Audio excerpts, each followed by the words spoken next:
네, 발표 시작하겠습니다. 안녕하세요. 벌트에 대해 발표하게 된 지편전 중급반 1조입니다. 발표는 3개의 목차로 진행됩니다.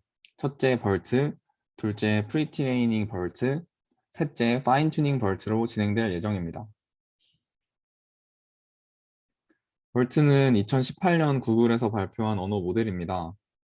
벌트는 공개되자마자 11개 태스크에 대해 스테이트 오브 디 아트 성능을 기록하여 주목을 받았었는데요.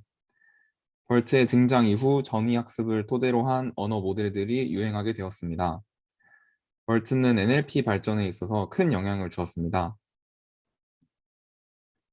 벌트의 기본 개념은 방대한 양의 레이블링 되지 않은 데이터를 이용하여 프리트레이닝을 진행한 다음 스쿼드 등의 다운스트림 태스크에 맞추어 파인 튜닝을 진행하여 사용하는 것입니다. 벌트가 어떻게 강력한 모델이고 왜 모델을 처음부터 학습하는 것이 아니라 파인 튜닝을 하는가에 대해 고민을 하게 되었는데요. 제가 찾아본 바로는 2가지 답을 알 수 있었습니다. 첫 번째로는 세상에는 레이블링 되지 않은 데이터가 레이블링된 데이터보다 훨씬 많습니다. 예를 들어 한국어 자연어 이해 벤치마크 데이터셋인 클루를 예시로 들자면 대용량 말뭉치와 이에 대한 답을 적어 놓는 것은 비용이 많이 듭니다. 여러 연구원들이 모여 말뭉치가 정치적인 표현을 포함하는지 폭력성과 외설성을 등의 유해한 표현이 있는지 검수해야 합니다. 또한 인력이 부족하면 일반인 데이터 레이블러들의 도움을 받아야 합니다. 그러한 과정을 통해 공개되는 데이터셋보다 위키피디아나 뉴스 기사와 같은 말뭉치의 양이 훨씬 많은 것은 당연하다고 볼 수 있습니다. 두 번째로는 대용량 말뭉치로 전체적인 언어의 이해도를 높이자는 의미입니다. 책을 많이 본 학생이 국어 문제도 잘 풀듯이 옛말에 고기로 먹어본 사람이 많이 먹는다는 속담이 있듯이 대용량의 말뭉치로 학습하여 언어에 대한 전체적인 이해를 시키고 원하는 목적에 맞춰 재학습시키면 해당 능력을 크게 향상시킬 수 있습니다. 따라서 벌트는 현재 문장 분류, 개체명 인식, 질의응답 등의 다운스트림 태스크에 사용됩니다. 벌트는 같은 해에 공개된 엘모와 GPT와의 차이점이 있는데요. 각각의 모델들의 특성을 요약해 보았습니다. 사진의 가장 오른쪽에 있는 엘모는 포워드 LSTM과 백워드 LSTM을 연결하여 양방향성을 가진 모델을 구축하였습니다. 하지만 단순히 단방향 LSTM을 컨캣하여서 이를 쉘로우한 양방향성이라고 표현합니다. 사진의 중간에 있는 GPT는 트랜스포머의 디코더를 이용하여 앞 단어들만으로 다음 단어들을 예측하는 구조입니다. 이렇게 한 방향으로만 문장을 이해하기에 GPT는 문장을 생성하는 태스크에 더욱 유리합니다. 가장 왼쪽의 벌트는 인풋 시퀀스의 일부분에 마스킹을 한 후 마스크된 토큰과 인풋 시퀀스에 대하여 문장을 이해하므로 딥한 양방향성을 가진다고 할 수 있습니다. 마스킹에 대해서는 뒤에서 설명드리겠습니다. 벌트의 모델 구조는 다음과 같습니다. L이 인코더 블럭의 개수이고 H가 인풋 임베딩 사이즈, 즉 히든 사이즈이고 A가 트랜스포머의 어텐션 헤드의 개수일 때 벌트 베이스는 인코더 블럭이 12개, 히든 사이즈가 768, 어텐션 헤드가 12개로 총 파라미터는 약 1억 1000만 개입니다. 벌트 라지는 인코더 블락이 24개, 히든 사이즈가 1024, 어텐션 헤드가 16개로 총 파라미터는 약 3억 4천만 개입니다. 벌트는 입력으로 2개의 시퀀스를 받습니다. 모델이 입력될 때에는 맨 처음에 CLS 토큰, 그 이후에 첫 번째 시퀀스 다음으로는 SEP 토큰, 그 다음엔 두 번째 시퀀스, 그 다음엔 SEP 토큰으로 입력이 됩니다. 그리고 벌트에서 말하는 시퀀스는 한 문장이 될 수도 있고 여러 문장이 될 수도 있고 한 문서, 여러 문서가 될 수도 있습니다. SEP 토큰의 이전까지의 모든 토큰들이 하나의 시퀀스입니다. 현실에서 말하는 문장과와는 다른 개념임을 알아두시면 좋겠습니다. 스페셜 토큰인 CLS, SEP 토큰에 대해 말씀드리자면 CLS 토큰은 분류 문제를 풀기 위한 토큰입니다. 첫 번째 SEP 토큰은 첫 번째 시퀀스와 두 번째 시퀀스를 구분하기 위한 토큰입니다. 두 번째 SEP 토큰은 두 번째 시퀀스의 끝을 알리기 위한 토큰입니다. 벌트는 입력에 대한 임베딩을 다음의 세 가지 임베딩의 합으로 수행됩니다. 첫 번째는 토큰 임베딩으로 약 3만 개의 보캡으로 이루어진 월드피스 임베딩입니다. 두 번째는 세그먼트 임베딩으로 첫 번째 시퀀스와 두 번째 시퀀스를 구분하는 임베딩입니다. 세 번째는 포지션 임베딩으로 트랜스포머의 포지셔널 인코딩과 동일한 임베딩입니다. 다음은 예시인데요. 인풋으로 CLS, I love NLP, SEP, We love Deep Learning, SEP가 입력되었다면 이 인풋이 토크나이저에 의해 토큰화되어 입력이 됩니다. 맨 처음에 CLS 토큰은 101로 토큰화가 되었고 마지막에 SEP 토큰은 102로 토큰화가 되었습니다. 이제 각각 임베딩이 수행되는데 토큰 임베딩은 입력된 토큰이 히든 사이즈가 768인 임베딩으로 변환이 됨을 알 수 있습니다. 세그먼트 임베딩과 포지션 임베딩도 똑같이 변환이 되며 CLS 토큰은 빨간색, 마지막 SEP 토큰은 초록색으로 구분하였습니다. 이후 실제 인풋으로는 이 세 토큰 임베딩들이 합쳐져 인풋에 대한 임베딩을 나타냅니다. 벌트를 프리트레이닝 할 때의 로스 펑션으로는 두 가지가 있습니다. 첫 번째로는 앞서 설명드렸던 양방향으로 문맥을 파악하기 위해 마스킹된 토큰을 예측하는 문제인 마스크 랭귀지 모델 MLM입니다. 두 번째는 두 입력 시퀀스 간의 관계를 파악하기 위해 두 번째 시퀀스가 첫 번째 시퀀스 이후의 문장인지 예측하는 문제인 Next Sentence Prediction, NSP입니다. MLM은 다음과 같이 My dog is cute, he likes playing 이라는 두 시퀀스가 있을 때 전체 시퀀스의 15%만큼의 토큰을 무작위로 마스크 토큰으로 바꿉니다. 여기에서는 시퀀스 1의 독이 마스크 토큰으로 바뀌었습니다. 이러한 인풋으로 임베딩과 벌트의 인코더 레이어를 거치고 나서 출력층에서는 각각의 토큰에 대해 GLU를 액티베이션 펑션으로 하고 레이어 노멀라이제이션을 거친 fully connected 레이어의 값에 소프트맥스 함수를 취하여 가장 확률이 높은 보캡 내의 단어를 산출하여 원래의 단어가 무엇인지를 맞추게 됩니다. 하지만 실제 다운스트림 태스크를 수행할 때에는 마스크 토큰이 등장하지 않습니다. 예시로 NER, 스쿼드와 같은 태스크에서는 마스크 토큰이 등장하지 않습니다. 따라서 논문에서는 프리트레이닝과 파인튜닝 간의 격차를 완화하기 위해 마스크 토큰으로 변경된 토큰 중에서 80%는 마스크 토큰으로, 10%는 보캡에 존재하는 다른 단어로, 10%는 바꾸지 않았습니다. 이후 이렇게 예측한 단어와 실제 단어 간의 크로스 엔트로피 로스를 통해 로스가 가장 낮아지는 방향으로 학습하게 됩니다.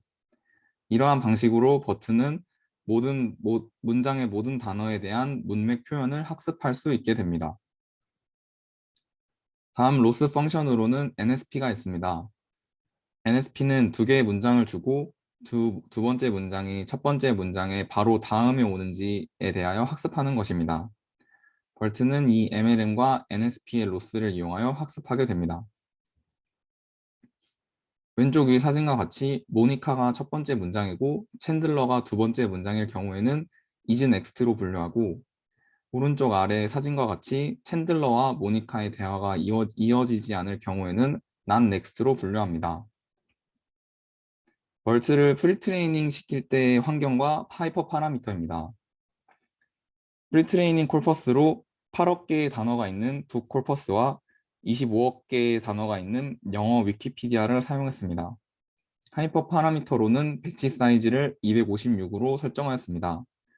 따라서 한 배치에 256개의 시퀀스가 존재하고 한 시퀀스에 512개의 토큰이 존재할 때 한 배치당 12만 8천 개의 토큰이 존재하게 됩니다.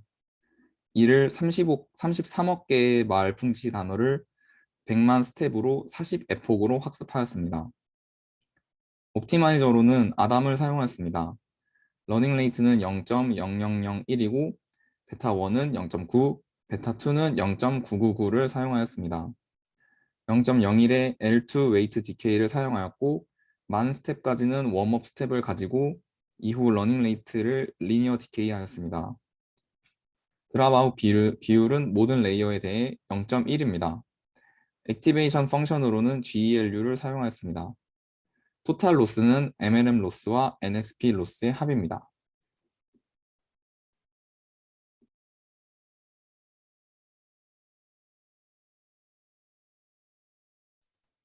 이어서 파인튜닝 부분 이어서 발표하도록 하겠습니다. 화면 공유를 제가 이어서 해도 될 것 같아요. 아, 네, 감사합니다.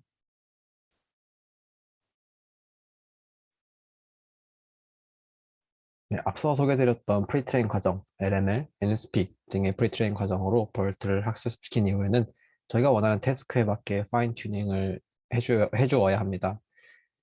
저희가 원하는 지금 소개드릴 태스크에는 크게 네 가지가 있는데요.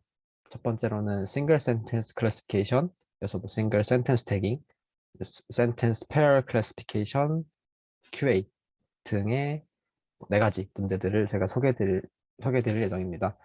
먼저 소개드릴 싱글 센텐스 클래시피케이션 같은 경우에는 뭐 영화 리뷰의 감정 분류, 흔히 많이 알고 계시는 그런 예시인데요.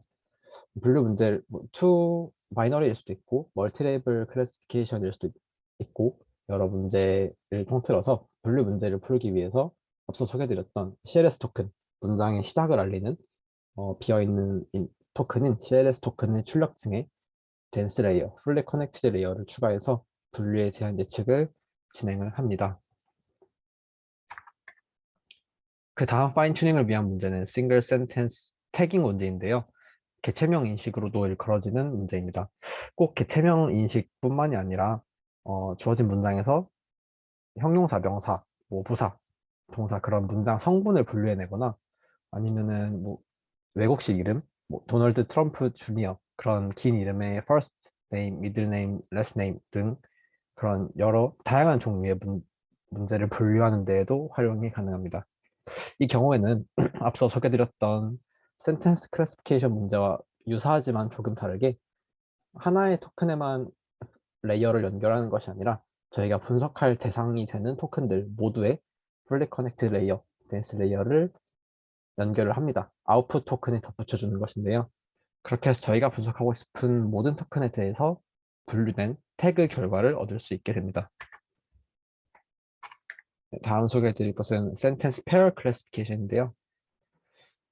얘 같은 경우에는 첫 번째 소개드렸던 마찬가지의 한 문장 클래시피케이션과 유사하게 하나의 CLS 토큰에 덴스 레이어를 연결해서 결과를 출력하는데요. 얘가 반환하는 결과는 앞서 소개드린 것과 조금 다르게 이어져 있는 두 문장이 같은 뜻인지 아니면 서로 반대되는 뜻인지 뭐 다른 범주로는 서로의 의견을 보완하는지 아니면 서로 대비되는지 아니면 두 문장이 아예 관계가 없는지 등등의 분류를 할 수 있게 됩니다. 얘도 마찬가지로 첫 번째 CLS 레이어의 fully connected 층을 쌓아서 구성을 하게 되고요. 마지막으로 소개드릴 문제는 question answering, QA 문제입니다. 자연어 이해 문제와 더불어서 문장 사이의 관계에 대한 이해가 가장 많이 필요한 영역으로 흔히 알고 계실 텐데요. 저희가 사용하는 벌트 모델 같은 경우에는 안 그래도 프리트레이닝에서 진행했었던 MLM과 함께 진행했었던 NSP 덕분에 QA에서도 좋은 성능을 낸다고 알려져 있습니다.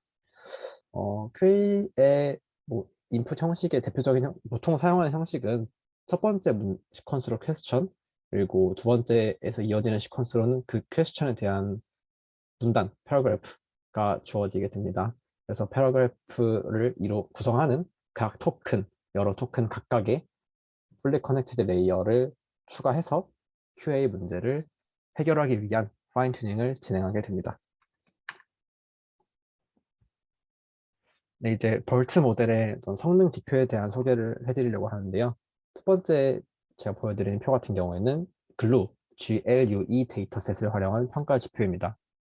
벌트 모델 이전에 소개됐었던 엘모 모델, GPT 등 기존 모델에 비해서 높은 점수를 기록한 모습을 한눈에 보실 수 있는데요. 벌트 베이스 같은 경우에는 4.4%, 그리고 벌트 라지 모델 같은 경우에는 기존 소타에 비해 6.7% 등 성능 향상을 기록한 모습을 보실 수 있습니다. 지금 보실 수 있는 결과 역시 벌트가 성능 향상을 기록한 모습을 보실 수 있는데요. 오른쪽에 보시면은 각 레이어를 처리하는 방식, 뭐 다 더할지 아니면 첫 번째 빼고 두 번째부터 끝까지 할지, 네 개만 컨캐티네이션 할지, 각 레이어를 처리하는 방식을 달리할 때마다 최종 성능이 달라짐을 확인할 수 있습니다. 여러 개 방법 중에서 4개의 히든 레이어를 합치는 컨캐티네이션 방식이 가장 좋은 성능을 내는 모습을 확인할 수 있습니다. 이상은 저희 벌트 모델에 대한 논문에 대한 발표를 마치도록 하겠습니다. 감사합니다.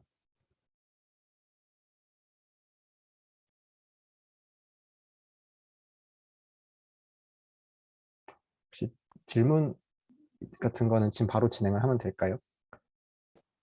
네네. 질문 있으신 분 이제 댓글이나 마이크 켜고 직접 말씀해 주시면 좋을 것 같습니다.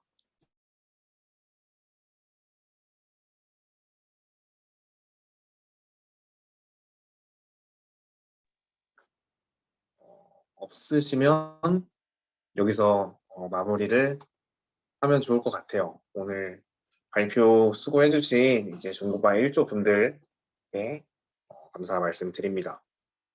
고생하셨습니다. 녹화 중지할게요.